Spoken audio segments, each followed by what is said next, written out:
Suspicions of undue state influence in South Africa remained largely under the radar until a controversial landing of an aircraft here at Waterkloof Military Air Base carrying Gupta wedding guests from India. This lifted the lid off the massive influence yielded by the Gupta family in South Africa's state affairs. No plane in the world can be landed anywhere without permission. Unknown reasons are trying to really create this controversy. Unknown reason, and I really think it is nothing will come out, and because there's nothing. It's a simple plane landing. But more than 4 years later, we now know that there were much more irregularities around this controversial landing, and it turned the spotlight firmly on the wealthy and well-connected Gupta family.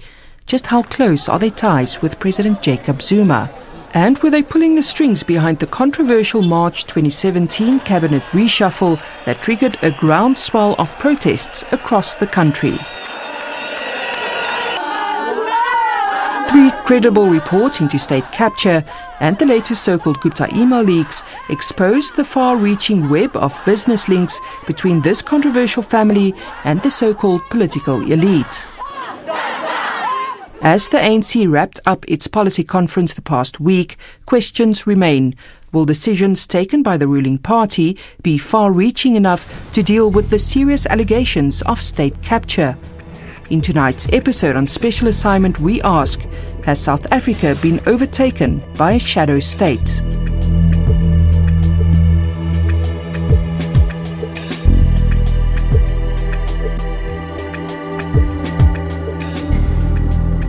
When the Guptas came on the scene, and especially after 2014, it became clear that there was a kind of a systematic process of capturing state institutions, capturing state-owned entities. From piecing together the pieces of evidence that have emerged, there seems to be a shadow state that has emerged.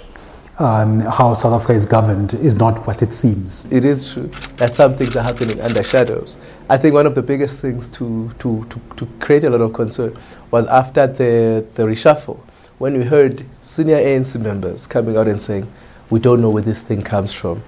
I think we are already finding that it's becoming increasingly impossible for the people who have been on the take to remain on the take. I think that increasingly what they've been doing in the shadows is coming to the light. Fellow South Africans, I've decided to make changes to the national executive in order to improve efficiency and effectiveness. A watershed moment. At midnight on 31 March this year, President Jacob Zuma makes a controversial announcement. Yet another cabinet reshuffle, one that would, among others, and once again, see the finance minister replaced. The move was met with widespread criticism and protests. Financial markets and rating agencies responded almost immediately. On 3 April, Standard & Poor Ratings Agency downgrades South Africa to junk status. On 7 April, Fitch Ratings Agency follows suit. On 4 April, Moody's Ratings Agency places the country's credit ratings on review for a downgrade, followed on the 9th of April with a downgrade of South Africa's economy with a negative outlook. Economic agents or people in business and the business sector, or what people call markets, like transparency. They like to know and understand how things work. And really, as we know it, in South Africa, we've got written rules about who and how key economic and political functionaries are actually appointed. I think what we are seeing now is that those rules seem to have actually been completely ignored, or at least are subverted. South Africa has had 5 replacements of finance ministers under President Jacob Zuma. But with the latest cabinet reshuffle and in replacing Minister Pravin Gordhan as finance minister with Malusi Gigaba, not only did the media and social commentators have critical questions. Senior ANC members themselves were asking what exactly was the motive behind this move. The president has effected his cabinet reshuffle. Before doing so, he met the ANC officials. It was just a process of informing us of his decision. It was not a consultation. But with the list that came last night, there was no discussion. It was a list that was developed, somewhere brought and given to us. We're basically informed. So that is what it is. And if you can't influence a decision, that is not consultation. When they said they didn't know where that list came from or the reshuffle came from, that was very worrying, because those are the people who are supposed to know, because that's where we read the mood, that's where we read the process, that's where we read the outlook. And so in a sense, they were saying to us that there's something going on, there's a shadow state happening at the back that we don't know about, because if the ruling party doesn't know, then there must be a shadow state. Interview requests to the ANC for comment on this program around these issues have not been responded to. Reports around the notion of a shadow state have emerged over the past few years through long and intensive investigative projects undertaken by several media houses in South Africa. Acclaimed investigative journalist Sam Soul has been at the forefront of these investigations. We kind of drew three big circles of where bad things happen: business, crime, and politics. And that was before we kind of had thought of the term state capture, before it became apparent. But when the Guptas came on the scene, it became clear that there was a kind of a systematic process of capturing state institutions, capturing state-owned entities, or bringing them into an orbit of influence, and bending state structures to private and factional interests. Last year, two senior ANC members made explosive claims around the Gupta brothers. On the 14th of March, ANC MP Fakkie Mentor claimed on social media that the Gupta brothers offered her the position of Minister of Public Enterprises in exchange that she dropped the SAA route from South Africa to India. 2 days later, this startling claim followed allegations by former Deputy Finance Minister SABC Jonas that he too was approached by the Guptas and offered the job of Finance Minister and 600 million rand in exchange for his cooperation with a lucrative nuclear deal. Dr. Mbongiseni Buthelezi from the Public Affairs Institute was one of several academic authors that recently released a damning report into state capture. But when you trace the careers of certain ministers and things that happened when certain ministers, certain individuals were ministers in certain departments, there are certain links that one can begin to draw. Since last year, 3 important reports into state capture have been released. Former Public Protector Thuli Madonsela's report implicated several prominent political figures, including President Jacob Zuma. Then this year, a report by the Council of Churches underlined her findings. Shortly after this, a report by a group of academics followed, all seemingly pointing to a collusion between the state, state-owned enterprises, and an influential group of business people. What we seem to see is that there's a lot of small networks that are unstable, that shift and change, that have a very strong hand in how South Africa is governed. There's a set of interests, what we've seen, that operate, we call them the power elite. It's people with access to state power, people who have access to state institutions, who are trying to pursue a political project, and this is the key thing.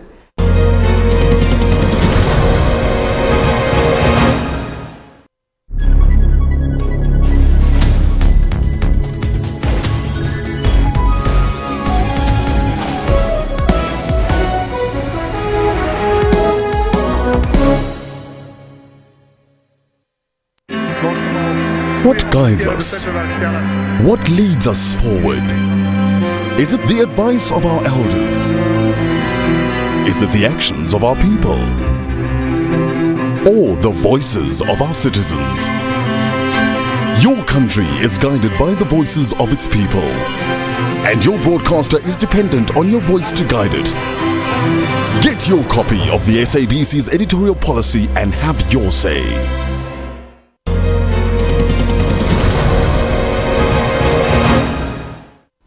It's been the explosive so-called Gupta email leaks in recent weeks, a trove of email correspondence between the Gupta brothers, their associates and government and state-owned entity officials leaked to the media that have blown the lid off the massive, intricate and large-scale web of connections in widespread business and political dealings. What I think is emerging, though, is just the sheer scale of the operation, the numbers of people of influence that they had, reporting to them or sympathetic to them or under their control in different parts of government at different levels. The number of deals with parastatals where they have obtained kickbacks that we didn't know about before, that we had some suspicion. But now there's a lot more evidence. There are networks everywhere across the country. Networks that are trying to get into the tender system, for example, in order for certain contracts to go to people who are parts of these networks. The Gupta-linked networks have become iconic in South Africa, partly because they are just operating on a different scale, I think, to any of the other networks that we see. At the heart of these business dealings are highly lucrative tenders and money that flow from the state coffers through state-owned entities to Gupta-linked companies. While President Jacob Zuma is not directly implicated in how these deals are made, it's the role of his son Duduzane Zuma and his stake in Gupta-linked companies that have come under increased scrutiny. It's shed light on the extent to which he's completely incorporated in the Zuma family's affairs. In the emails you can see that documents come into the possession of the Guptas, the CVs of prospective senior managers in the state-owned enterprises or in government. Those documents and CVs and so on are forwarded to Duduzane, and then not long thereafter the appointments of those people are made and are confirmed. The data really strengthens the view that he serves as a proxy in one way or another for his father. President Zuma has denied any knowledge or involvement in state capture, and he has defended his son's business dealings. Eskom is one of the major state-owned entities at the heart of the state capture allegations. The controversy surrounds the Optimum mine. The company supplies coal to Eskom and has been awarded highly lucrative contracts over the past few years. But these coal-supplying deals have been shrouded with controversy even before contracts were signed. By 2014, a company called Glencore supplies 14% of Eskom's coal needs. In July 2015, Eskom imposes a 2.5 billion rand fine on Glencore for substandard coal supply, a move that many industry role players believe was to force Glencore out of business. By August 2015, Glencore puts Optimum coal mine into business rescue. In December that year, Oak Bay Investments, through the Tegeta Mining Group, announces the acquisition of Optimum mine for 2.1 billion rand. The main shareholders of this company, the Gupta brothers, Gupta associate Salim Essa and President Jacob Zuma's son Duduzane. But financing to buy the mine was an obstacle, and by the first quarter of 2016, amid growing controversy around the Gupta brothers, several South African banks break ties with their affiliated businesses. By the end of April 2016, in a controversial move now under parliamentary review, Eskom agrees to give Tegeta a 586 million rand prepayment against future coal deliveries, enabling Oak Bay to buy Optimum mine. There's a mine that is forced into bankruptcy, a miner that is forced into bankruptcy, bought by Tegeta, financed by Eskom, and through that financing, the mine then begins to win contracts from Eskom, selling the same coal that had been sold by the previous company to Eskom at 4 or 5 times the price that Eskom had been buying the same quality and poor quality coal. Several of the controversial contracts awarded by Eskom to the Gupta-owned Optimum Mines are now under review in Parliament, including the prepayment amount given to Optimum Mines and 3 highly lucrative contracts signed with the company over the span of a mere 2 weeks.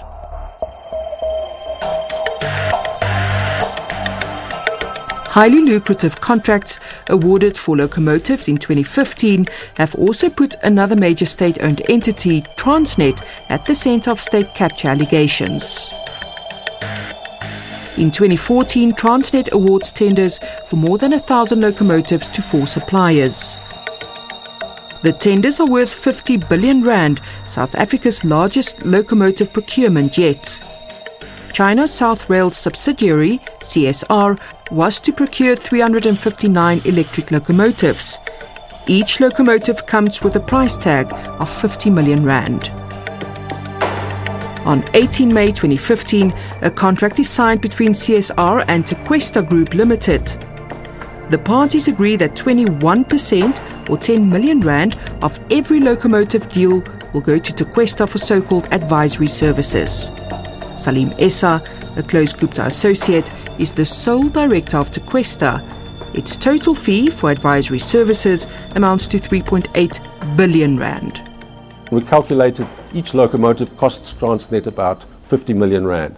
Of that 50 million, about 10 million is going as a kickback to the Guptas and their associates.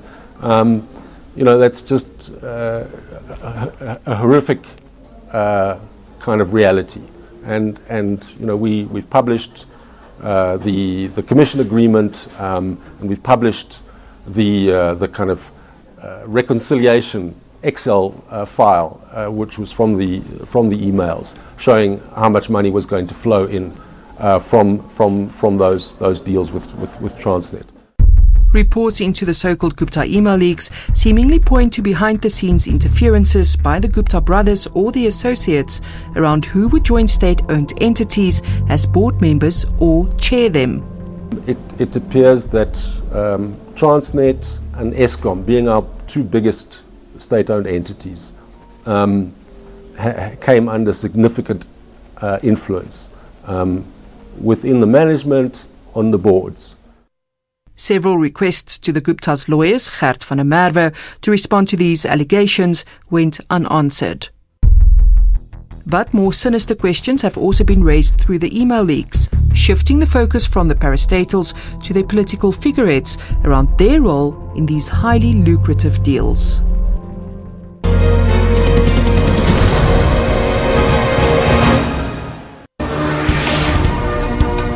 The Law Society has slammed notices sent to 4 universities to jack up standards or risk losing their LLB courses. The Council on Higher Education issued a stern warning to the universities to conform within 6 months. I think it will affect the university. I think outside the law faculty there's a funding issue. It's been 112 years since Enoch Sontonga died as a relatively unknown composer, choir master and teacher. But today his legacy lives on through his greatest composition, Nkosi Sikeleli Afrika. For all your news updates, stay tuned to Your World from Monday to Sunday.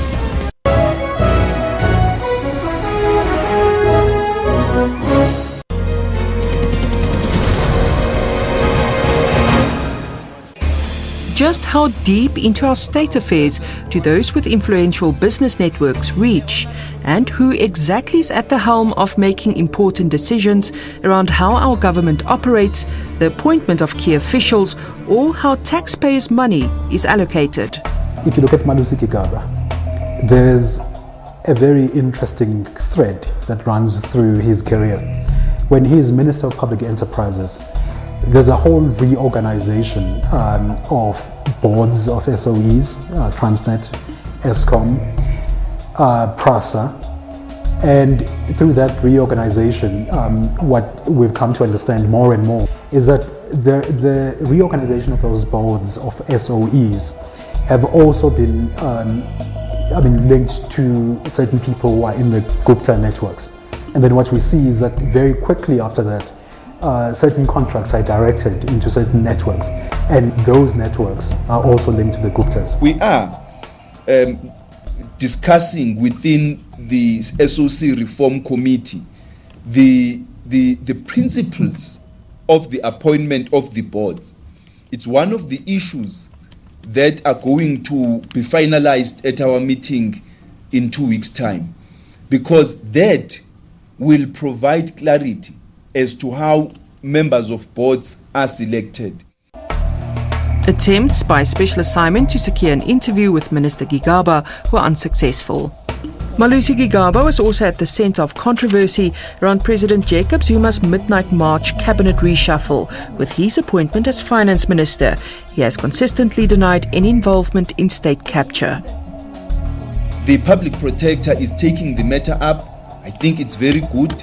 We would hope that the issues that she's going to investigate will be expedited so that we can all get down to the business of focusing on our work and not be distracted by issues that are outside. We have evidence of a lot of people around Mr. Gigaba, more than one of his advisors or former advisors, in communication with the Guptas, being flown, to meet them in Dubai and put up in hotels, etc., supplying them with documents. There are people around him who appear to have been captured. Whether or not he himself, was captured, that remains to be seen. The Minister now forced to refer the Tegeta deal for an SIU investigation. We've really got to get to the bottom of the coal procurement across the board. Now, Tegeta is part of across the board, as far as I'm concerned. Under much parliamentary scrutiny in recent weeks has been contracts approved by Eskom under a board represented by many individuals who seemingly have close ties with the Guptas or their associates. In the leaked Gupta emails, it now seems to emerge that the Gupta brothers had a strong influence in who gained access onto major parastatals boards. But what role, if any, did the political figureheads play in this? Over the past several years, Eskom's reputation has been severely compromised by allegations of impropriety, conflicts of interest. None of the allegations have been tested in a court of law. 18 months ago, as shareholder representative of Eskom, I responded to the fog of allegations by introducing new requirements for board members to verify that they were not conflicted.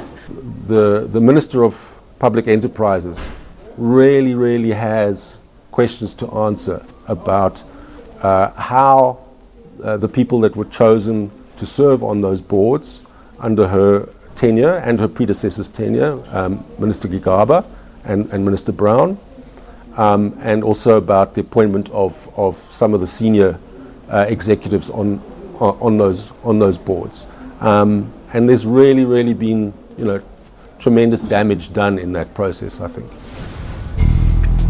Interview requests emailed to the offices of the Ministry of Public Enterprises, Lynn Brown, the Communications Ministry and Ministry in the Presidency to respond on behalf of the state were unsuccessful. While the Eskom and Transnet deals have come under different inquiries, President Zuma has applied to the Johannesburg High Court, where in October, former Public Protector Thuli Madonsela's state capture report will be reviewed. In the report, Madonsela recommends that a judicial commission of inquiry into wider state capture allegations should not be appointed by President Zuma, whose ties with the Guptas have been central in state capture allegations. I've no doubt that the announcement that the President is willing to appoint a commission of inquiry is just another case of buying time, kicking for touch. That it's better than nothing. In the sense that some interesting and important things may well come out during the process of interrogation of the issues. Professor Jane Duncan has done extensive research into the role of so-called securocrats in South Africa. She says the very same security cluster who should investigate state capture allegations have been politically compromised. One of the things that's becoming increasingly apparent is that we have a development of a shadow security state apparatus. We have a security state apparatus that is governed by the Constitution and that to a certain extent has minimum levels of openness and transparency that are set down in law. On the other hand, I think we're seeing increasingly a number of intelligence interventions that are legally dubious, if not downright unlawful. While more information around the Gupta brothers' links with senior political figures is revealed weekly through the so-called Gupta email leaks, the question for many remains: is South Africa being run by a shadow state?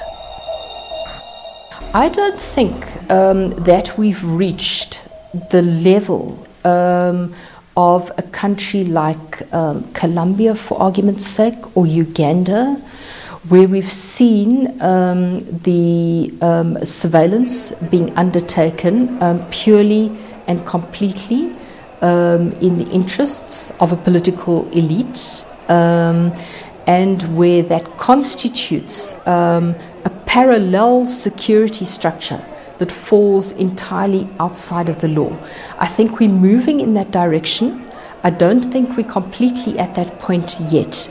And I think what saves us is the fact that we've got a strong constitution and we've got a strong civil society that hasn't been neutralized yet. In world historical terms, this emergence of a country through a process where there are certain elements working within the rules and certain elements working slightly outside of the rules is actually quite normal. What we're seeing in South Africa is something that we've seen happen in many other countries. Where it goes wrong is when you then end up with those shadowy networks overwhelming the state, so that the state ends up not functioning at all. I think a lot of people who say when they talk about state capture, they tend to talk about mafia states. I think one of the biggest things that we are suffering is also reputational risk from a South Africa that was well trusted. People wanted to come and see. We had a great story to tell. To South Africa now, that is looked down rather in negative eyes. So I think that given all of that, there is a sense, of course, that we are probably going that direction that other nations have sort of gone through. There are always contestations. I don't think the shadow state has everything its own way, and even within the shadow state there are competing factions, there are contesting factions, etc. But I do think this is a critical period where South African citizens need to regain control of their state, need to regain control of their country, because it's being run by people who are acting in their own private interests, much more than in the national interest, in the interests of all South Africans. And that's a real threat to us having a successful future.